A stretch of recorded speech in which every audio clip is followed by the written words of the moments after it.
Quer aprender a montar seu negócio online do absoluto zero e começar a ganhar dinheiro através da internet? Acesse o link no primeiro comentário fixado. A gente estava falando sobre esse vazio na época do Gênesis, da separação. Isso. Eu queria entender a Igreja Católica, se tem uma voz única ou se é uma interpretação de cada padre sobre o quanto é uma fábula, o quanto é uma metáfora e o quanto realmente aconteceu. Existiu realmente Adão e Eva, existiu o paraíso, existiu o lance da cobra, existiu a árvore, ou isso é uma forma da gente entender o dilúvio, ou isso é uma forma da gente entender coisas sobrenaturais ou coisas maiores? Essa é a minha dúvida. É uma forma de entender, assim, eu acho que pode chocar para as pessoas.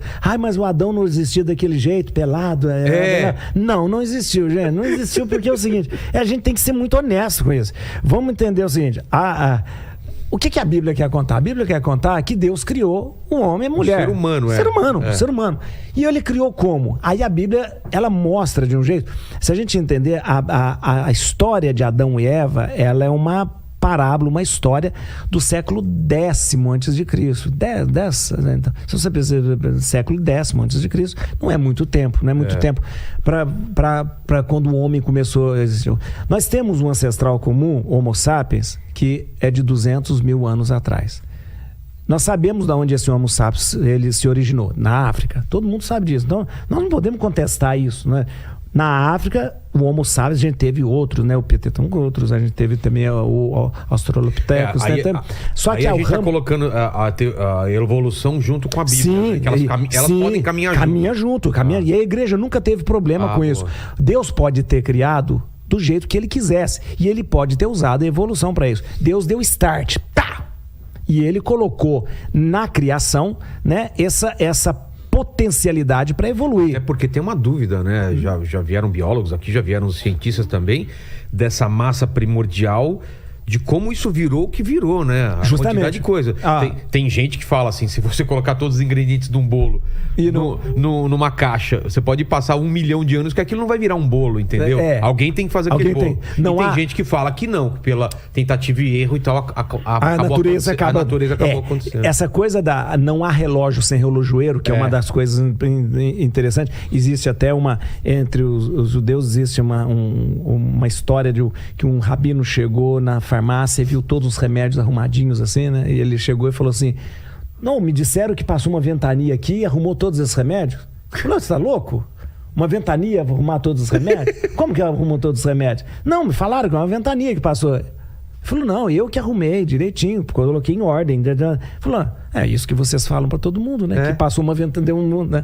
Mas, e deixou tudo... Não, então, existe uma inteligência primordial que organizou tudo isso. Elementos. E organiza, porque é aquela história. Não há relógio sem relojoeiro, porque vai organizando. Como que organizou?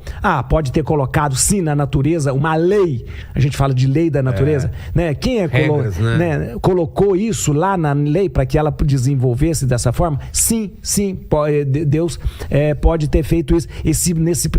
A teoria do Big Bang é uma teoria de um padre. O quê? A teoria do Big Bang é a teoria da igreja. É mesmo? O padre Georges Lemaitre, que é um padre belga, astrofísico. Então, ele criou a teoria do Big Bang, da primeira explosão. Não existia nada e de repente existia nada, existe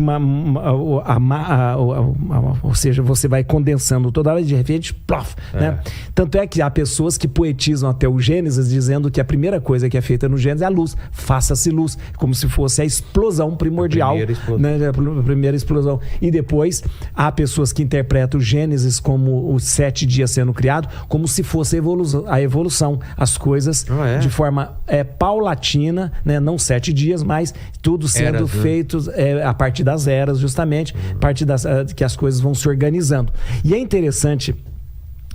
Então, o que é a Bíblia? A Bíblia não é um livro de ciência, isso é muito importante. Então você não pode procurar ciência na Bíblia, não é um livro de geografia. Não procura, porque você... Não é literal. Não é. E o paraíso era onde? Se você for ver onde o paraíso está localizado onde era Babilônia, Iraque. O Iraque. Então não é isso. Você não procura. A Bíblia, ela traz para você uma verdade. E ela usa justamente de muitas coisas que eram conhecidas na época, inclusive Justamente. Mas o que a Bíblia quer dizer? Ela quer dizer assim, Deus criou.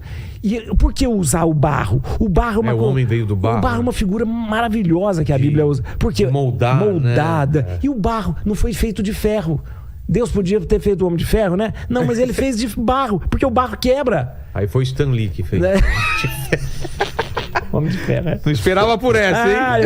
Mas você é a prova viva disso, né? Exato. Sou homem de ferro. Sou homem de ferro da Zona Sul. E olha, o então barro tem uma figura bonita de esculpir. De esculpir e de estar na mão do oleiro, né? Na mão do coisa. E saber que esse barro quebra. O homem pode quebrar e ele pode ser refeito de novo, né? Ele quebrou outra vez, então ele pode ser colado frágil, de novo. Ele é frágil. Então, e ele é um vaso frágil que Deus coloca algo muito precioso nele, porque Deus sopra, né? Deus sopra. E isso é importante. O sopro é o espírito. O ruá, porque em hebraico, espírito é a mesma palavra para sopro, para vento, ruá, que deu depois em grego pneuma, né? Pneuma é a mesma coisa do que ruá, do que vento, né? Então é Deus colocando pneuma, ou então o espírito, dentro de um vaso de barro, uma coisa muito, muito frágil, muito frágil. E olha que interessante isso. É a figura para mostrar que a gente depende de Deus, depende dele, nós não podemos existir sem Deus. Então, essa figura, ela não pode ser acolhida literalmente e pensando, meu Deus do céu, aquela história era tão...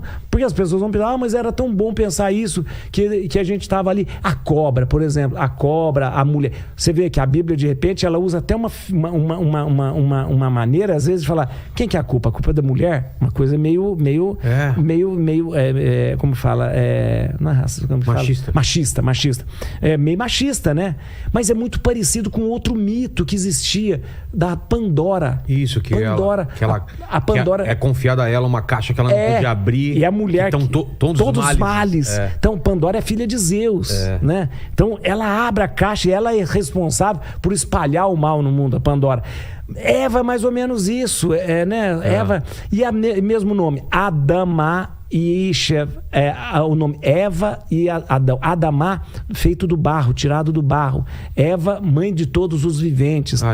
Então, quando você olha a religião de forma lúcida, sem fanatismo, você vê que ela é muito bonita, né? Deus agindo, né, de uma maneira muito natural, porque Deus gosta de agir da forma mais natural possível. Porque se Deus criou a lei na natureza e colocou a natureza, Deus gosta de usar aquilo que é mais natural. Foi Ele que criou tudo para que essa lei natural fosse funcionando. Então, a gente gosta muito de relacionar com Deus querendo milagre. Milagre. Abre o mar vermelho, abre aquelas coisas. Mas Deus sempre prefere o jeito natural. Ele já criou esse mundo. Ele já botou o mundo para funcionar dessa forma. E é maravilhoso, tudo que você olha no mundo é um milagre maravilhoso, né? Nós, ocidentais, temos mania de pensar que o milagre tem que quebrar a ordem da natureza para a gente acreditar, né? Então a ordem da natureza estava assim, então quebra para a gente acreditar. E não é assim. Naturalmente tudo que Deus fez está acontecendo, né? Você imagina, Vilela, você tem só o planeta, só o nosso sistema solar. Nosso sistema solar, ele pode ter uma explosão que ter dado, ele gira ao redor do Sol, esses 9, não é mais 9 planetas, que uma não é mais planeta, gira numa órbita elíptica até hoje.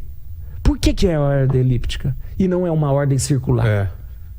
Porque essa ordem elíptica é a única maneira dos planetas não se chocarem. Mas quem colocou essa ordem elíptica nesta grande explosão que aconteceu para que esses planetas girassem? Então, essa inteligência primordial que organiza tudo isso não pode ser descartada de forma alguma. Mas a gente tem que ver isso de uma maneira mais natural e deixar de ver a religião, a fé, a Bíblia como um conto de fada.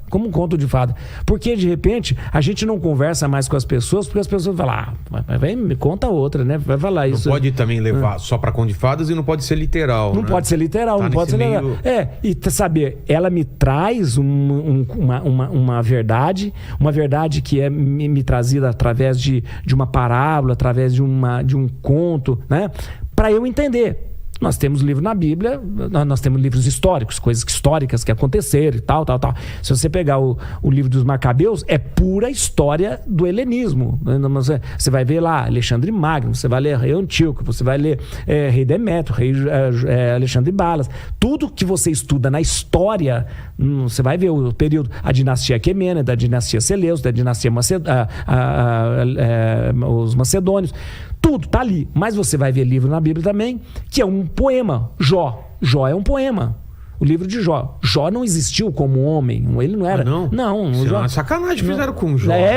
Então, olha aí. Nossa, eu sempre fiquei pensando, Deus faz uma aposta com o diabo pra ver, vou tentar lá. Vou tentar te sacanear. Vamos lá, eu quero ver até onde você. Nossa, cara, eu nunca entendi direito esse negócio de Jó. É um poema, e é um poema maravilhoso, Jó. O livro de Jó é um poema maravilhoso. Por quê? Porque ele dá uma rasteira nessa teologia da retribuição, que é uma perversidade. O que é a teologia da retribuição é você assim, se você é rico é porque você é abençoado. Tá. E se você é abençoado, você deve dar bastante dinheiro para a igreja. Muito dízimo, porque você vai ser mais abençoado. Você é pobre, então você... Sabe por que você é pobre? Porque você não ajuda a igreja. Você é pobre, sabe por que você está ruim? Porque você não dá dízimo. Então você é pobre, Deus... Então isso é teologia da retribuição, que é perverso. Entendi. E Jó quebra tudo isso, por quê? Porque Jó chega um momento em que as pessoas falam assim, Jó, sabe por que Deus abençoa você? Porque você sabe por que você é rico? Porque Deus abençoa você. Sabe por que você é muito temente a Deus? Porque você é rico. Tem uma família boa. Aí vai tirando tudo. E ele continua amando a Deus do mesmo jeito. Então não é porque Deus dá que ele vai deixar de amar a Deus. Então é uma coisa muito interessante para jogar por terra essa teologia da retribuição. Senão seria só interesse, né? Senão a religião vira interesse, que é o grande perigo hoje, a religião ter sido transformado num grande supermercado, né? Essa nova teologia da prosperidade.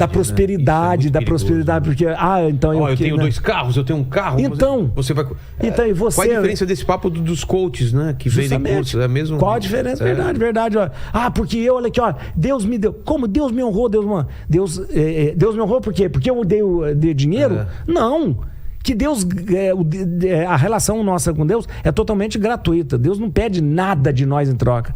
Deus não pede nada. Deus não pode pedir, eu quero que você faça isso, eu quero que você faça aquilo para eu te amar. Porque se Deus fizer isso, o amor dele é um amor limitado. Um amor que não é completamente livre dessa coisa humana. É um amor condicional. Exato. Deus não ama de forma condicional. É incondicional. É incondicional.